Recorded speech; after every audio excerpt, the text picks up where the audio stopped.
A partir de agora está no ar Agro e Prosa Podcast, o seu podcast do agronegócio. Oferecimento Precisão Aeroagrícola. Alta tecnologia, eficiência e produtividade no campo. Com a Precisão Aeroagrícola, você tem maior uniformidade na aplicação, sem amassar plantas e sem compactar o solo. Tudo isso com menor impacto ambiental e uma equipe comprometida com ética, respeito, inovação e resultados. Certificação em aplicação aeroagrícola sustentável, base em Catalão e pontos de apoio em Goiás, Minas Gerais e São Paulo. Precisão Aeroagrícola, sua aplicação em boas mãos. Acesse www.precisãoaeroagrícola.com.br. Agro e Prosa, apresentação Divino Ronaldo. Hoje nós vamos mergulhar em um tema que conecta diretamente o que acontece no campo com o que chega à nossa mesa e também falar um pouquinho do futuro do planeta, a sustentabilidade através da nutrição animal. Hoje eu vou entrevistar a Adriana Nascimento, que é gerente técnica da Alltech para a América Latina. E o tema da nossa entrevista será: entenda como a sustentabilidade passa pela nutrição animal. Adriana, seja muito bem-vinda, é um prazer receber você aqui. O prazer é todo meu. Muito obrigado pelo convite e pelo espaço. Pois é, você está na linda cidade de Maringá. Ô, cidade boa, hein? Adriana, cada dia mais. Pois é, ó, diz que é uma das melhores cidades do Brasil para se morar, hein? Pois é, só que ficam espalhando isso por aí e que fixando tudo cá. Mas é uma excelente cidade. Você sabe que a gente vive o mesmo problema aqui em Rio Verde? O povo fala assim: nossa, Rio Verde é a quinta maior potência do agronegócio e a cidade não para de crescer, bababá. E ó, tudo vai ficando mais caro, viu? E mão de obra cada dia mais difícil também. Isso aí, é isso aí. Adriana, vamos falar um pouquinho de nutrição animal? Conta pra gente o seguinte, como é que a comida que os animaizinhos comem pode ajudar a salvar o meio ambiente? Pois é. Quando a gente fala em sustentabilidade, né, no passado, na questão de produção animal, a gente já tinha na cabeça que tem que ser sustentável, então isso vai onerar mais a produção animal, eu vou ter um custo maior dos meus animais, né? Então, isso remetia muito à questão de aumento de custos da carne em si, né? E hoje se sabe que isso não é verdade, né? A gente ter uma produção sustentável é ter uma produção eficiente em todos os aspectos, né? Inclusive da alimentação, né? Então, essa alimentação, ela tem vários pontos, por exemplo, os macros ingredientes aí, milho, farelo de soja, né? Que falam muito em geradores de gases efeitos estufa, né? Principalmente devido, é o desmassamento da soja, que é um dado errôneo, um conceito errôneo, né? E também a questão de milho, pelo uso de fertilizantes, né? Então, assim, eles são chamados de grandes causadores aí dessa poluição e que não é verdade, esse conceito aí não é verdadeiro, né? Só que hoje a nutrição animal, ela tem um alto nível tecnológico, né? Principalmente nós aqui no Brasil, nós somos muito bem conceituados aqui em relação ao mundo, né? E hoje, por exemplo, a gente consegue fazer uso de aditivos, principalmente puxar para a linha dos aditivos, né? O que vai fazer esses aditivos? Vai fazer com que o animal aproveite melhor essa alimentação, essa ração, né? Com que ele absorva a maior quantidade de nutriente possível. E nisso, então, o produtor, ele já é mais eficiente fazendo uso desse tipo de dieta, de ração, né? E quanto a isso, ele vai aí salvando pedacinho por pedacinho aí pro meio ambiente.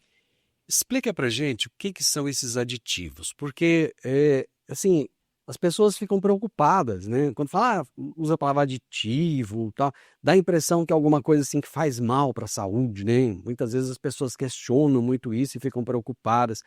Que aditivos são esses? E eles são benéficos para o ser humano?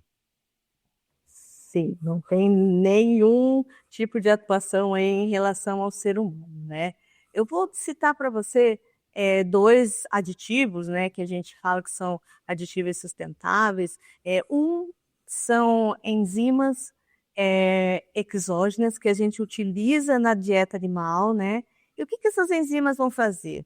O animal ele não consegue aproveitar todos os nutrientes que tem ali no milho e na soja, né?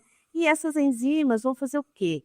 Vão fazer com que esteja maior quantidade de nutrientes disponível para o animal, para que o animal absorva uma maior quantidade desses nutrientes vindo de milho e farelo de soja, né? E não tem nada a ver com o aditivo, é só um termo usado quando a gente coloca um produto em pequena quantidade, tá? Então não faz mal ao consumidor, não faz mal, não causa nenhum mal à carne, à proteína animal, né? E um outro que a gente utiliza agora também, que são os minerais orgânicos, né? O usual no passado era fazer o uso dos minerais inorgânicos, né? E com a questão de contaminação por metais pesados, né? E também a baixa absorção desses minerais inorgânicos, né? Então eles são menos eficientes. Então essa tecnologia hoje que nós temos, que são os minerais orgânicos, né? Eles são melhor absorvidos, faz com que os animais absorvam melhor esses minerais, esses microminerais, né? E essa absorção melhor desses microminerais que são adicionados aí na ração faz com que a gente possa diminuir a quantidade utilizada na ração. Deixa ver se eu entendi. Eu lembro que quando eu estudava avicultura, por exemplo, a gente entendia, ou suinocultura, a gente entendia que o intestino do porco ou da galinha, ele é pequeno, então por ser pequeno, acaba que o alimento passa rápido e não tem absorção, e acaba que o que o animal tira daquele alimento ali é muito pouquinho, então o restante é meio que jogado fora. Bom, tá. Agora vamos lá nesses minerais orgânicos e inorgânicos, né? Deixa eu ver se eu entendi bem. Antigamente utilizava-se esses minerais inorgânicos, é isso? Perfeito. Para ajudar nessa absorção, mas acabava que eles não eram tão eficientes. Aí, com o tempo, a pesquisa fez com que esses minerais orgânicos, mudou o nome, ficassem eficientes. E isso é bom para o animal e é bom para o ser humano. Justamente. E para o meio ambiente também. Porque, queira ou não queira, nós temos que adicionar essa quantidade de microminerais que os animais requerem, entendeu? Então, de uma forma ou de outra, nós estamos. Só que aí nós temos que olhar o outro ponto. Quem vai ter uma melhor absorção, quem vai ter uma melhor resposta, o custo-benefício disso aí. E hoje isso chega até a questão de sustentabilidade. Qual que é a origem desses minerais? Bom, a origem deles, eles são inorgânicos, mas aí você tem toda uma tecnologia que vai protegê-los, né? Isso já como orgânicos, né? O nosso caso é o proteinato, né? Então a gente vai fazer com que faça, como é que eu posso te dizer isso de uma maneira simples? A gente vai, cobrir esses minerais, entendeu? Então aí ele vai ser um mineral que ele não tem carga, ele não vai competir com outros minerais e ele tem uma outra via de absorção. Entendi. Passe uma roupa nele para ele ser melhor absorvido e não causar nenhum efeito negativo para o animal. Muito bem. Você disse que é eficiente e é sustentável. Vamos citar um exemplo prático lá na fazenda, né? Quem está lá na fazenda agora, nos ouvindo e tal, e que achou que assim, que esse mineral orgânico e inorgânico é tudo meio complicado. Na prática, bem facinho, bem didático das pessoas entenderem. Explica aí como é que funciona. Eles têm que serem adicionados, pois os animais não produzem quantidade suficiente, certo? Vamos dizer assim. Então, vamos dar um caso bem fácil, zinco e cobre, que são dois minerais aí que nós temos que colocar na alimentação animal por diversos fatores, né? Tanto quantidade de produção, mas vamos pegar aí o frango, aí a questão de pele, né? A questão até mesmo de saúde animal. Então, são dois que a gente sempre está utilizando aí, a gente sempre utiliza na ração animal, né? Só que Você pode usar o inorgânico e pode usar o orgânico. O inorgânico você vai ter que colocar uma quantidade alta, né? Porque devido à baixa eficiência dele, e também vai ter uma alta excreção pelo animal. Então, isso aí vai te trazer uma maior contaminação de solo, né? Hoje a gente não é cobrado por isso, né? Hoje a Europa já tem alguns lugares que sim, né? Que já são cobrados por isso, né? E é o contrário do orgânico, né? Que tem uma tecnologia por trás dele, né? Onde ele é melhor absorvido, então a gente pode colocar quantidades menores dele, adicionar na dieta dos animais. Deixa eu fazer uma pergunta. Deixa eu fazer uma pergunta nada a ver aqui para você. Você come pele de frango? Eu como. Eu adoro pele de frango, mas um monte de gente já falou assim: faz mal, porque tudo quanto é remédio que aplica no frango fica na pele, não sei o quê, blá blá blá. Isso é mito? É mito. Nós temos vários mitos, né, na questão do frango, né? São os hormônios aí, que é o mais popular, aí uso de hormônio, é impossível que o frango não desenvolve hormônio, né? Então, nós não temos isso, né? Realmente, isso aí foi devido à nutrição, claro, a toda a evolução da nutrição, mas a que tem maior participação nesse desenvolvimento rápido aí é a questão genética do frango, né? O desenvolvimento genético foi bem rápido aí nos últimos tempos. Você falou aí que esses minerais podem reduzir essa poluição do solo e também da água. Essa redução, ela pode chegar a que percentual? Para a gente ver se realmente é um negócio que vale a pena. Pois é, a gente tem algumas avaliações, né, por exemplo, feitas com frango de corte aí, e devido a esse menor quantidade usada dos minerais orgânicos, chega uma redução de 50%. Tá? E hoje, se a gente for pegar aí na literatura, os maiores causadores de poluição e de contaminação dos minerais via alimentação animal é o zinco e o cobre aí, né? Então a gente chega a diminuir 50% da excreção dele. É por isso que o pessoal falava antigamente que se pegasse lá os dejetos dos suínos, por exemplo, e começasse a jogar em grande concentração no mesmo local, isso faria com que houvesse uma poluição ali. É mais ou menos isso? É isso aí, é isso aí. Né? E hoje a gente tem muita questão ainda a gente falando em sustentabilidade numa produção de aves e suínos, né? Os dois maiores causadores da poluição é via alimentação, né? E o outro são esses dejetos, que seria a contaminação, né? Então, a maior contaminação pelo nitrogênio e tudo mais, né?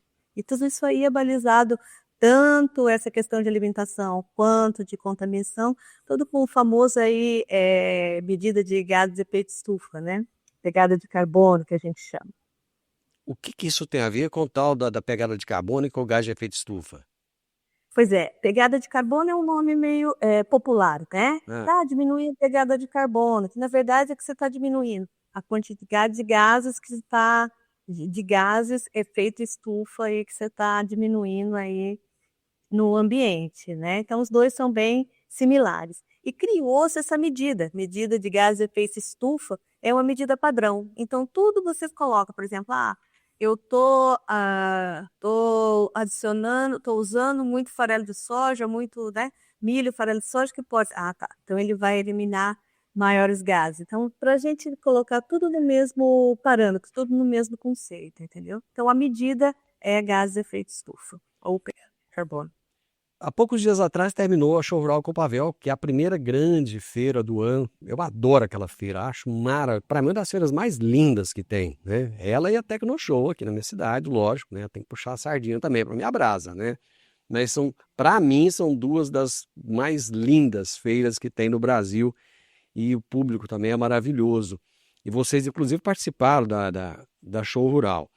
E a Altec tem um projeto com a Copavel. Eu gostaria que você falasse um pouco que projeto é esse, explicasse a relevância, a importância desse projeto.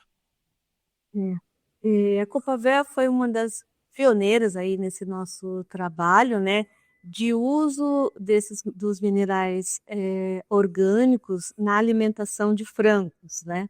Então, eles estão aí há mais de 10 anos já fazendo uso desses minerais, né? E a Altec criou um modelo matemático, um algoritmo onde a gente consegue ver pela melhora de performance que eles tiveram, assim também com essa diminuição de contaminação desses microminerais, né? O quanto ela reduziu aí de emissão de gás de efeito estufa, né?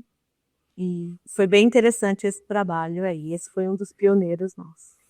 Bacana, bem legal. Deixa eu perguntar uma coisa para você. Em relação a esses minerais, quando o animal consome esses minerais mais modernos, digamos assim, né? Ele acaba crescendo mais rápido e a saúde dele acaba tendo um impacto mais positivo na saúde do animal? Ele tem um impacto em performance, sim, tá? Mas, assim, é que como a produção animal são tantos desafios, a gente fala que plantação é um desafio, mas a produção animal também, né? Então, aí você pode perceber um aumento em um produtor, em outro não, né? Então, assim, tem vários fatores aí macros que influenciam mais. Mas, em geral, se a gente for falar em termos de pesquisas, né? Sim, ele traz uma melhor performance, né? E dependendo do mineral, tá? É até interessante que você prolonga o tempo de uso dessa carne, né? Vamos pegar um ovo que usa minerais orgânicos, né? Ele é um ovo que ele pode ter a maior durabilidade, né? A carne, você vai encontrar uma carne mais bonita, não é aquela carne com uma alta quantidade de água, né? Então, essa questão assim que a gente consegue ver aí direto no supermercado, na prateleira. Aliás, vamos aproveitar e fazer um serviço de utilidade pública aqui. Você falou da carne com água. E esses dias eu estava vendo uma matéria a respeito disso. Achei interessante que quando você vai comprar a carne, olhar bem aquela bandejinha para ver se ela, inclusive algumas são até furadinhas, né? Para ver se não tem líquido ali naquela bandejinha. Se tiver líquido, é a prova que aquela carne não está muito legal, né? O ponto é que tem-se um máximo, né, de água que a gente pode encontrar aí nas nossas carnes, né? A nossa regulamentação brasileira também é maravilhosa quanto a isso. Nós, como consumidor, a gente tinha que agradecer, porque eles são muito rigorosos, sabe? Desde a questão do que está usando na alimentação animal, como também como estão essas carnes, né? Nossa regulamentação é muito boa para tudo isso, né? Então, tem-se as regras, né, que são seguidas, mas aí, às vezes, é muito mais uma questão de próprio, congelou, descongelou, sabe, temperatura, às vezes é a logística ali que não ajuda muito, tá? Mas, assim, hoje eu não vejo o Brasil mais utilizando, não, vamos colocar mais água no frango para dar maior volume, não tem mais esse tipo de tratamento. Hoje nós somos bem técnicos e bem rígidos com tudo isso. O Brasil realmente tem leis muito rígidas e ainda bem que tem, né? Porque o pessoal exagerava antigamente, eu lembro bem como é que era, exagerava, né? Eu estava até comentando o caso do café, né? Antigamente acontecia muito a gente comprar café, tinha mais milho às vezes do que café, né? Mas hoje já melhorou. Ainda tem uns casinhos de vez em quando, viu? Hoje, como a gente é muito grande, né? A gente tem muita produção, principalmente de aves e suínos, isso aí, né? De milho, de farelo de soja. Esse dia que eu cheguei a pensar, eu falei, meu Deus, a gente usa pouca soja. Será que a soja boa tá indo tudo embora? Então, você começa a olhar de um outro ângulo, assim, né? Que estão ganhando mais, vendendo mais. Mas é isso aí. Mas, assim, o nosso trabalho de produção animal é um trabalho muito respeitado e merece mesmo 10, viu? Você, lá no início da nossa prosa, você deu uma palhinha e eu gostaria de voltar no assunto, porque a palavra sustentabilidade parece que ela está muito ligada a preço. Tudo que é sustentável é caro, né? Isso é um mito ou não? A sustentabilidade acabou que ela acabou se espalhando de uma forma assim tão necessária, porque acabou que todo mundo foi meio que obrigado, porque o mercado começou a exigir isso, e isso acabou, de certa forma, fazendo com que sustentabilidade virasse commodity. É. Hoje eu vejo como um mito, né? Se você pensar em comércio, porque assim, as grandes normas de sustentabilidade, isso tudo foi um pouco de exigência da Europa, né? Algumas regras, vamos deixar de forma geral, né? E aí, uma vez eu encontrei com um espanhol, ele falou assim: ah, vocês estão querendo imitar a Europa, querendo fazer. Eu falei: não, meu, a gente quer vender para a Europa. Então, se a gente faz alguma coisa que eles exigem, é porque nós queremos vender e eles estão pagando o preço disso, entendeu? Então, assim, todas as empresas de exportação, né, elas seguem as regras do país do que elas estão vendendo e ganhando dinheiro com isso, certo? Agora, se a gente falar no termo sustentabilidade como de uma forma geral, né, então, assim, você tem lá na fazenda um cano que está lá jorrando água, né? Você não é uma sua produção, não é sustentável, né? Então, hoje a gente traduziu isso, né? A gente reinterpretou de uma outra forma aqui no Brasil, né? Se eu sendo mais eficiente na minha produção, eu estou sendo mais sustentável. Eu cuidando melhor, eu estou preservando os recursos naturais, eu estou sendo mais sustentável, né? Então, o termo sustentável é a mesma coisa na nossa casa, como a gente gere tudo isso, né? Eu, às vezes, costumo brincar, se o seu salário você consegue subir, você é sustentável, né? Você consegue manejar isso. Então, a gente tem que traduzir isso de uma forma mais simples para dentro da propriedade, né? Bacana. Tem muita gente ainda utilizando esse mineral inorgânico? Tem bastante gente ainda. A questão de uso ou não uso, claro que tem um preço, mas é a questão de poder enxergar os benefícios, né? Isso não falando em produção, na produção em geral, né? Porque assim, pode ter um preço um pouco mais elevado, só que é a comparação do inorgânico e do orgânico. Se você for colocar os benefícios que tem e o quanto ele impacta dentro do custo da ração, isso é muito pequeno, tá? Não chega a ser 0,02% do custo final de uma ração, né? Então, assim, o nutricionista, o produtor, né? Ele não pode ter medo da tecnologia, porque a tecnologia está aí para ajudar, né? Eu acho que a gente tem que fazer o básico, a gente não pode esquecer do básico, né? Fazer ali um manejo adequado e tudo mais. Mas a alimentação, ela representa muito, né, dentro desse campo da produção. Então, a gente tem que ir nos detalhes, né, que vão fazer a diferença.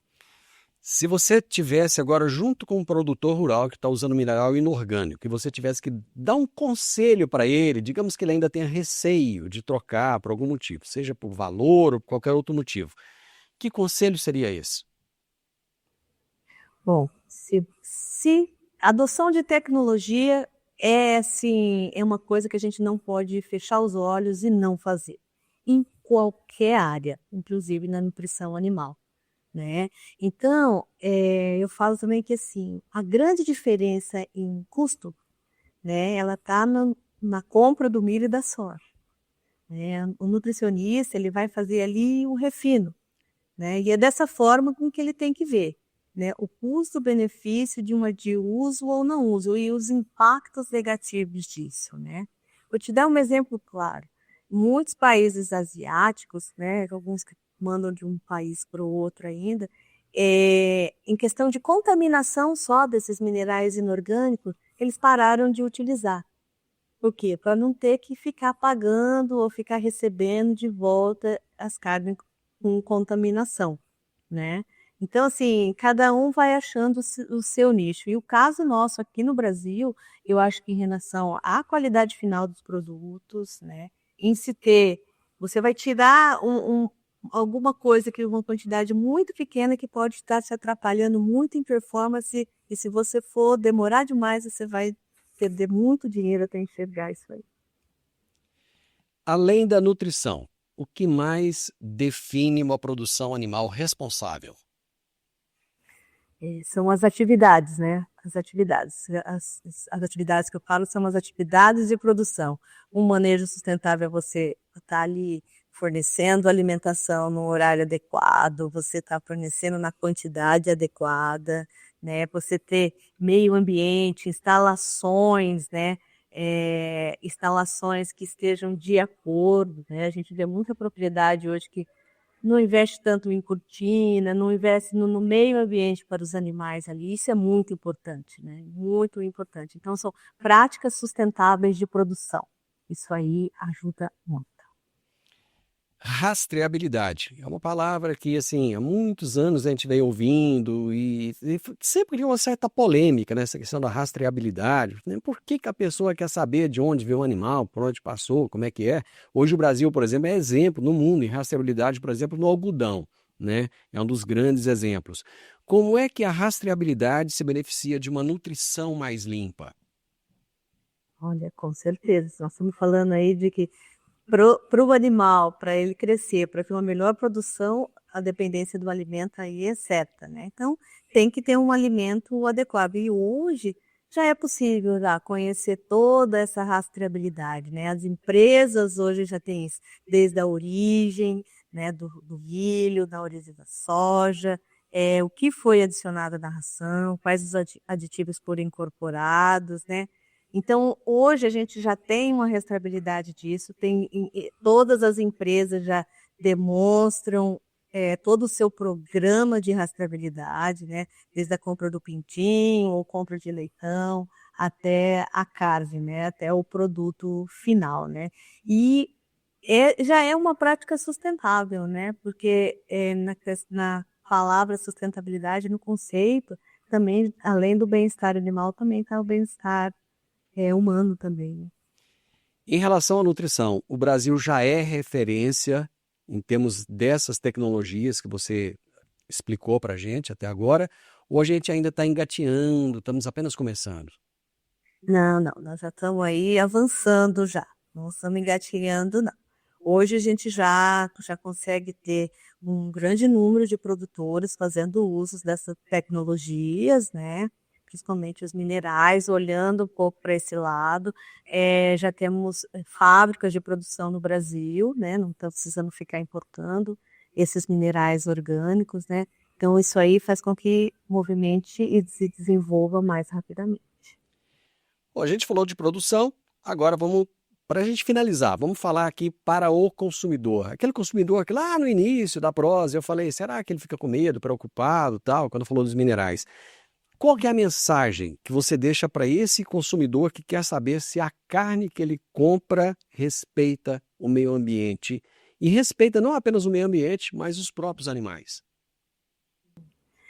Hoje nós também temos várias informações de mercado já disponível, né? A gente tem muitas empresas no Brasil, empresas excelentes, e que essas empresas elas já fornecem todas as informações de rastreabilidade e confiabilidade do seu produto final, né? E isso é muito importante, né? E para mim, eu acho que é Brasil e Estados Unidos que conseguem enxergar isso na internet, como muito fácil. Ah, meu frango é de qual empresa? Ah, dessa empresa. Ah, deixa eu puxar se essa empresa, né, respeita todos os padrões de sustentabilidade, se ela está ligada a isso ou não, né? Então, essas informações aí do site das empresas aí que possuem esses produtos aí no mercado é bem fácil de encontrar. Eu acho que para quem fica preocupado se a nossa carne é boa, se não é boa, se ela tem uma qualidade, se nós utilizamos aquilo que é correto ou não, é só a gente olhar para o mercado externo, né? A quantidade de países que consomem as nossas carnes, tanto a carne bovina quanto a carne suína, a carne de aves, são muitos países. E a carne que se consome lá fora é a carne que se consome aqui. Se esse produto não fosse bom, ele não teria tanta aceitação lá fora, né, Adriana? Nós somos um país do agro mesmo, e eu me orgulho muito disso. É um dos pontos assim que sempre me orgulhei da nossa produção, do nosso agro, foi durante a pandemia, né? Porque na pandemia todo mundo parou e nós não paramos e não faltou comida, né? Então assim é muito gratificante. Às vezes eu olho as pessoas, você falou da pandemia aí, as pessoas na época de uma pandemia, na época de algo assim, se preocupam muito mais com papel higiênico do que com alimento, né? Faltou papel higiênico, mas o Brasil não deixou faltar alimento. Álcool gel também. Adriana, obrigado, foi um prazer falar com você, viu? Igualmente, muito obrigada. Eu conversei aqui com a Adriana Nascimento, gerente técnica da Altec para a América Latina, e nós trouxemos o seguinte tema: entenda como a sustentabilidade passa pela nutrição animal. Você que está nos assistindo, nos ouvindo, gostou da prosa? Se gostou, deixa um gostei aí pra gente, deixa um comentário, compartilhe com o máximo de pessoas possíveis e se inscreva no nosso canal. Grande abraço para todos vocês, até a nossa próxima prosa. Tchau, tchau. O podcast Agro e Prosa tem o objetivo de falar do agronegócio de forma fácil, simples e descomplicada. Diariamente conversamos com os maiores atores do agro e abordamos os mais diversos assuntos de interesse de produtores rurais, técnicos, pesquisadores, profissionais da área e simpatizantes do agronegócio. Se você gosta do nosso podcast, então você pode nos ajudar. É muito simples. Basta seguir-nos nas principais plataformas de streaming e também no YouTube.